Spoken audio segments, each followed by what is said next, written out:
ఈ గ్రామాలు ఇండియాలో చాలా ప్రత్యేకంగా ఉంటాయి. సరస్సు కాంబోడియాలోని పెద్ద నీటి ప్రాంతం. ఇక్కడ కొన్ని గ్రామాలు తేలియాడే ఇల్లు పడవలు తప్పడం ఉండే వేసవులు, వర్షాకాలాల నీటి మార్పులకు సరిపోయే విధంగా ఉన్నాయి. వారు ఏం చేస్తారు? వృత్తులు ప్రధానంగా మత్స్యకారులు. సరస్సు చేపలతో, జలచరాలతో సమృద్ధిగా ఉండటం వల్ల చాలామంది చేపల వేటతో జీవిస్తున్నారు. వర్షాకాలంలో నీటిలో వడ్డిల్లే వాతావరణానికి వారు తాము సర్దుకోవాలి. నీటి స్థాయి పెరుగుతుంది, పడవలు అవసరం, ఇల్లు తేలే విధంగా ఉండాలి. కొన్ని నిర్మాణాలు స్టిల్స్లపై ఉన్నాయి, అంటే తాట్లు గల నిల్వలు. ఉదాహరణకు ఉన్న ఇల్లు ఎత్తైన బోపులతో నిర్మించినవి. అదనంగా కొందరు తాము పెరిగించే ప్రాణులు ఉంచుతారు.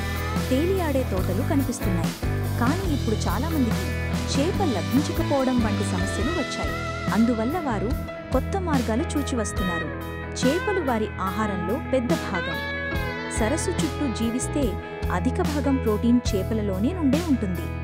వేరొక విషయం, వారికి మొత్తం దేశం చూస్తుంటే చాలా క్రియేటివ్ వంటకాలు ఉండకపోవచ్చు.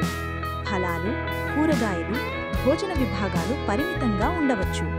వారి వృత్తులు వలలు, పడవలు వంటికి సంబంధించి ఉండటం వల్ల రోజువారీ ఆహారం ఎక్కువగా చేపలపై ఆధారపడినట్టుంది. వారి జీవితం రోజువారీ జీవిత విధానం.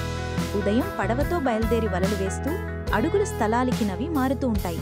నీటి స్థాయి పెరిగినా తగ్గినా వారికి మార్గాలు మారాలి. పిల్లలు కూడా తమ బడి పడవల్లోకి వచ్చి చేరి చదువుకుంటారు. పడవలు కూడనం ట్రాన్స్పోర్ట్గా ఉంటాయి. ఇళ్ల తాలూకు నిర్మాణాలు సవాళ్లతో కలవు. తేలే ఇల్లు అంటే బలమైన మూలాలు, నీటిలో తేలే బారెళ్ళు లేదా స్టిల్ట్లు ఉండాలి.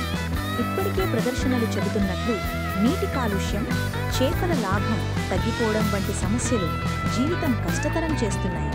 సమస్యలు మరియు భవిష్యత్తు. చేపల పట్టింపు తగ్గిపోయే అవకాశాలున్నాయి.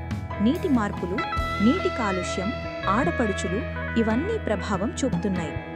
ఎక్కడైతే సంపదలు, అభివృద్ధి ఎక్కువగా వచ్చాయో అక్కడ ఈ ఆనవాళ్లు ఎక్కువగా కనిపిస్తున్నాయి.